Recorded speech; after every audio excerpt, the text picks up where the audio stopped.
ತುಂಬಾ ಜನ ಒಂದ್ 5-6 ವರ್ಷ ಹೋಗಿ ಬಂದವ್ರು ಇದಾರೆ. ಹ್ಮ್ ಅವ್ರದ್ದು ಮಾತಾಡೋ ಶೈಲಿನೇ ಚೇಂಜ್ ಆಗ್ಬಿಟ್ಟಿರೋದು. ಸೊ ನೀವ್ ಇಷ್ಟು ವರ್ಷ 20 ದೇಶದಲ್ಲಿ ಕೆಲಸ ಮಾಡಿ ಬಂದ್ರು ಈ ಕನ್ನಡ ಉಳ್ಕೊಳ್ಳೋದಕ್ಕೆ ಕಾರಣ ಅದು ನನ್ನ ಎದೆಯಲ್ಲೇ ಉಳ್ಕೊಂಬಿಟ್ಟಿತ್ತಮ್ಮ ಕನ್ನಡ. ನಾವು ಆ್ಯಕ್ಚುಲಿ ಇದನ್ನು ನಿಜವಾದ ಅರ್ಥದಲ್ಲಿ ನಾವು ಹೇಳ್ಬೇಕಂದ್ರೆ, ನಾವು ಮೈಸೂರು ಬೆಂಗಳೂರಿಗರು, ಅದರಲ್ಲೂ ಎಸ್ಪೆಷಲಿ ಮೈಸೂರಿಗರು, ನಾವು ತುಂಬ ಪುಣ್ಯವಂತ ಜನ. ಅದು ನನ್ನ ಕಾಲದಲ್ಲೂ 50, 60, 70 ದಶಕದಲ್ಲಿ ಹುಟ್ಟಿದಂಥ ಮೈಸೂರಿಗರು ಭಾಳ ಪುಣ್ಯವಂತರು. ಶತಶತಮಾನಗಳ ಜನ್ಮಾಂತರಗಳ ಪುಣ್ಯ ಇದ್ದರೆ ನಾವು ಮೈಸೂರಲ್ಲಿ, ಆ ಕಾಲದ ಮೈಸೂರಲ್ಲಿ ಜನ್ಮ ತಗೊಂಡಿದ್ದೀವಿ. ಯಾಕೆಂದರೆ ಅವತ್ತಿನ ಮೈಸೂರು ಇಂಟೆಲೆಕ್ಚುಯಲ್ ಮೈಸೂರು. ಈ ಜಗತ್ಪ್ರಸಿದ್ಧವಾದಂಥ ವಿಜ್ಞಾನಿಗಳಿಂದ ತುಂಬಿ ತುಳುಕ್ತಾ ಇತ್ತು, ಜಗತ್ಪ್ರಸಿದ್ಧವಾದಂಥ ಕಲಾವಿದರಿಂದ ತುಂಬಿ ತುಳುಕ್ತಾ ಇತ್ತು, ಜಗತ್ಪ್ರಸಿದ್ಧವಾದಂಥ ಸಾಹಿತ್ಯಗಳಿಂದ, ಕವಿಗಳಿಂದ ತುಂಬಿ ತುಳುಕ್ತಾ ಇತ್ತು. ಮೈಸೂರಲ್ಲಿ ಬೀದಿ ಬೀದಿನಲ್ಲಿದ್ದರು, ಗಲ್ಲಿನಲ್ಲಿದ್ದರು ಇಂಥವರು. ವೀಣೆ ಶೇಷಣ್ಣ, ವೀಣೆ ಶಾಮಣ್ಣ, ವೀಣೆ ವೆಂಕಟಗಿರಿಯಪ್ಪನವರು, ಹುಣಸೂರು ಕೃಷ್ಣಮೂರ್ತಿಗಳು, ಯಾರನ್ನು ಕೇಳ್ತೀರಾ, ಯು ನೇಮ್ ಎನಿಬಡಿ, ಎಲ್ಲರೂ ಮೈಸೂರಲ್ಲಿದ್ದರು. ಎಲ್ಲರ ಮಧ್ಯೆ ನಾವು ಬೆಳೆದ್ವು. ಇವರೆಲ್ಲರ ಮಧ್ಯೆ ಇವ್ರು ಓಡಾಡಿದ ಹಾದಿಲಿ, ಇವ್ರು ಓಡಾಡಿದ ಮನೆಯಲ್ಲಿ ನಾವೆಲ್ಲ ಓಡಾಡಿ ಬೆಳೆದ್ವು. ಎಂಥ ಪಾಮರನೂ ಮೈಸೂರಲ್ಲಿ ಹುಟ್ಟಿ ಬೆಳೆದ್ರೆ ಅವನು ಪಂಡಿತನಾಗ್ಬಿಡ್ತಾನೆ ಅನ್ನೋದಕ್ಕೆ ನಾನೇ ಸಾಕ್ಷಿ. ಇನ್ನೇನು ನಾನು ದೊಡ್ಡ ಪಂಡಿತನಲ್ಲ, ಆ ಮೈಸೂರು ನನ್ನನ್ನು ಈ ಮಟ್ಟಕ್ಕೆ ಬೆಳೆಸ್ಬಿಟ್ಟಿದೆ. ಆ ಊರು, ಆ ಹವಾಗುಣ, ಆ ಭಾಷೆ, ಆ ಒಳ್ಳೆತನ, ಆ ಹೃದಯ ಶ್ರೀಮಂತಿಕೆ, ಅದೆಲ್ಲ ನನಗೆ ಎಲ್ರಿಗೂ ಬಂದು ಸೇರ್ಕೊಂಡ್ಬಿಟ್ಟಿದೆ ಮೈಸೂರು. ನಾನು ಎಲ್ಲ ವಿಡಿಯೋದಲ್ಲಿ ಹೇಳ್ತೀನಿ, ನಾನು I am representing the entire Mysoreans. ಎಲ್ಲರ ಎದೆಯಲ್ಲಿ ಈ ಭಾವನೆ ಇದೆ, ಎಲ್ಲರ ಎದೆಯಲ್ಲಿ. ನೀವು ಇವತ್ತಿಗೂ ಅವತ್ತಿನ ಮೈಸೂರಿಗೂ ಇವತ್ತಿಗೂ ಅದು ಉಳ್ಕೊಂಡು ಬಂದಿದೆ. ಯಾವುದೇ ಕಲಾವಿದರ, ಯಾವುದೇ ತಂತ್ರಜ್ಞ, ಯಾವುದೇ ವಿಜ್ಞಾನಿಗಳ, ಯಾವುದೇ ನಾಟ್ಯಕಾರರ ಯಾರನ್ನೇ ನೀವು ಕೇಳಿ, ನಿನ್ನ ಆಸೆ ಏನು? ಅವ್ರು ಹೇಳ್ತಾರೆ, ನನ್ನ ಆಸೆ ಮೈಸೂರು ಅರಮನೆಯಲ್ಲಿ ನನ್ನ ಕಾರ್ಯಕ್ರಮ ಕೊಡೋದು. ಅದು ಅವರ ಸಾರ್ಥಕತೆ. ಯಾರೊಬ್ಬ ಕಲಾವಿದ ತಾನು ಸಾರ್ಥಕ, ಈ ಬದುಕು, ಈ ವೀಣೆ ಕಲ್ತಿದ್ದಕ್ಕೆ, ಈ ಸುಗಮ ಸಂಗೀತ ಕಲ್ತಿದ್ದಕ್ಕೆ, ಈ ನಾಟ್ಯ ಕಲ್ತಿದ್ದಕ್ಕೆ, ಈ ನೃತ್ಯ ಕಲ್ತಿದ್ದಕ್ಕೆ, ಈ ಹಾಡು ಕಲ್ತಿದ್ದಕ್ಕೆ ಒಂದು ಸಾರ್ಥಕತೆ ಯಾವಾಗ ಬರುತ್ತೆ? ಅವನು ಮೈಸೂರು ಅರಮನೆಯಲ್ಲಿ ಬಂದು ಕಾರ್ಯಕ್ರಮ ಕೊಟ್ಟಿದ್ದೀನ, ಆ ಸಾರ್ಥಕತೆ. Correct sir. ಇಲ್ಲ, ಆಕ್ಚುಲಿ ಹೌದು. ನಾನು ಭರತನಾಟ್ಯ ಕಲಿಯುವಾಗ ನನ್ನ ಸೀನಿಯರ್ಸು, ನನ್ನ ಟೀಚರ್ಸ್ ಅವರು ಕೂಡ ಹೇಳ್ತಾ ಇದ್ರು, ನನ್ನ ಟೀಚರ್ಸ್ ಎಲ್ಲ ಆಲ್ರೆಡಿ ವಿದೇಶದಲ್ಲೆಲ್ಲ ಕೊಟ್ಬಿಟ್ಟಿದ್ರು ಕಾರ್ಯಕ್ರಮ. ಆದ್ರೂನು ಅದೆಲ್ಲ ಒಂದ್ ಹಂತ ಆದ್ರೆ ಅದನ್ನ ಮೀರ್ಸುವಂತ ಹಂತ ನಮ್ಗೆ ಮೈಸೂರು ದಸರಾದಲ್ಲಿ ಒಂದು ಚಾನ್ಸ್ ಸಿಕ್ರು ಸಾಕು ಅಂತ ಹೇಳ್ತಾ ಇದ್ರು. ಸರ್, ಮೈಸೂರು ಅರಸರು ಅಂದ ತಕ್ಷಣನೇ ನೋಡಿ, ಇವಾಗ್ಲೇ ಗೊತ್ತಾಗ್ತಾ ಇದೆ ನಿಮ್ ಮುಖದಲ್ಲಿ ಆ ಒಂದು ಖುಷಿ ಅರಳುತ್ತೆ ಸರ್.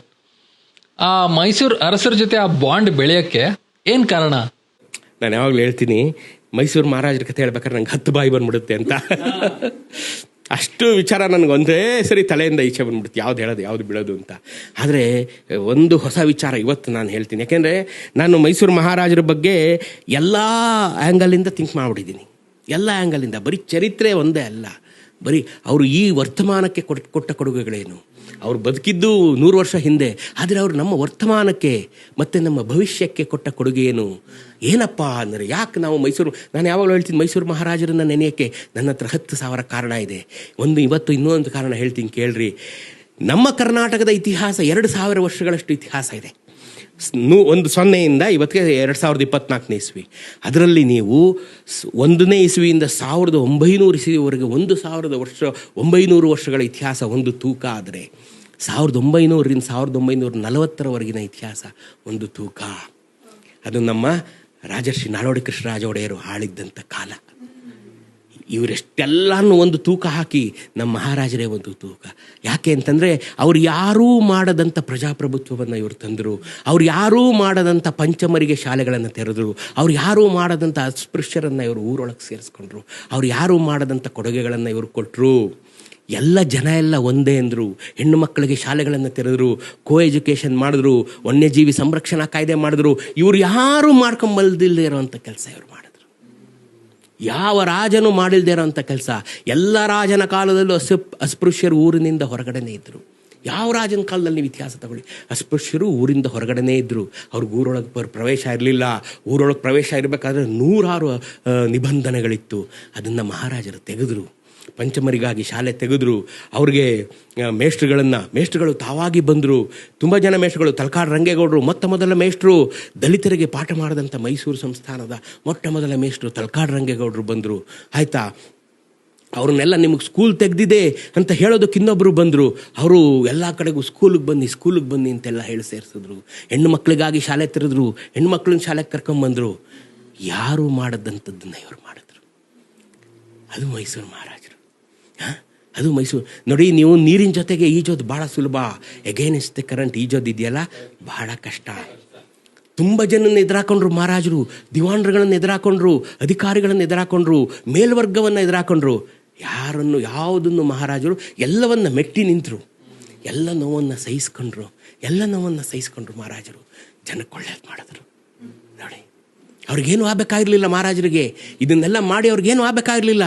ಎಲ್ಲ ಮಹಾರಾಜರಂತೆ ಅವತ್ತಿನ ಕಾಲದಲ್ಲಿದ್ದಂಥ ಪ್ರಸಕ್ತ ಎಲ್ಲ ದೇಶ ವಿದೇಶಗಳ ಮಹಾರಾಜರನ್ನು ತಿನ್ಕೊಂಡು ಉಣ್ಕೊಂಡು ಜಾಲಿಯಾಗಿರ್ಬೋದಾಗಿತ್ತು. ಮಹಾರಾಜರು ಎಲ್ಲ ಕೆರೆಯ ನೀರನ್ನು ಕೆರೆಗೆ ಚೆಲ್ಲಿ ಎಲ್ಲ ಅವ್ರಿಗೆ ಕೊಟ್ಟರು. ಬನ್ನಿ ನೀವು ಸ್ಕೂಲ್ಗೆ, ಬನ್ನಿ ನೀವು ಊರೊಳಗೆ, ನೀವು ಬನ್ನಿ, ನಿಮಗೂ ಭಾರತದ ಮೊತ್ತ ಮೊದಲ ಮಿಲ್ಲರ್ಸ್ ವರದಿ, ಭಾರತದ ಮೊತ್ತ ಮೊದಲ ಮೀಸಲಾತಿ ಭಾರತದಲ್ಲಿ ತಂದಿದ್ದು ಮಹಾರಾಜರು, ಮೈಸೂರು ಮಹಾರಾಜರು. ಅವರ ನೆನಪಾಗಿ ಅದೇ ಮಹಾರಾಜರು ಮಿಲ್ಲರ್ಸ್ ರಸ್ತೆ ಅಂತ ಹೆಸರಿಟ್ಟರು. ನೀವು ಆ ರಸ್ತೆಯಲ್ಲಿ ಓಡಾಡ್ಬೇಕಾದ್ರೆ ಮಿಲ್ಲರನ್ನು ನೆನೆಸ್ಕೋಬೇಕು, ಮಹಾರಾಜರನ್ನು ನೆನೆಸ್ಕೋಬೇಕು ನೀವು. ಈ ಪುಣ್ಯಾತ್ಮನಿಂದ ಮೀಸಲಾತಿ ಭಾರತಕ್ಕೆ ಬಂತು, ಅದನ್ನು ಮಹಾರಾಜರು ತಂದರು. ಮಿಲ್ಲರ್ಸ್ ವರದಿಯನ್ನು ಮೊತ್ತ ಮೊದಲ ಬಾರಿಗೆ ತಂದರು ಮಹಾರಾಜರು. ಇನ್ಯಾತಿಗೆ ನೆನೆಸ್ಕೋಬಾರ್ದು ಅವ್ರನ್ನ. ಪ್ರತಿ ಮನೆಯಲ್ಲಿ ಮಹಾರಾಜರು ಫೋಟೋ ಇಡಬೇಕು. ಈ ಸರಿ ನನ್ನ ಸ್ನೇಹಿತರಿಗೆ ಹೇಳಿ, ಪಾಂಡುಪುರದ ಗುರು ಅವ್ರಿಗೆ ಹೇಳಿ, ನಾನು 1,000 ಮಹಾರಾಜರ ಕ್ಯಾಲೆಂಡರ್ ಪ್ರಿಂಟ್ ಹಾಕಿಸಿ ನಾನು ಊರಿಗೆಲ್ಲ ಹಂಚಿದ್ದೀನಿ. ನಾಲ್ವಡಿ ಕೃಷ್ಣರಾಜ ಒಡೆಯರ್ ಕ್ಯಾಲೆಂಡ್ರು ಎಲ್ಲರೂ ಮನೇಲಿ ಇಟ್ಕೊಳ್ರಿ. ನೋಡ್ರಿ, ದಿನ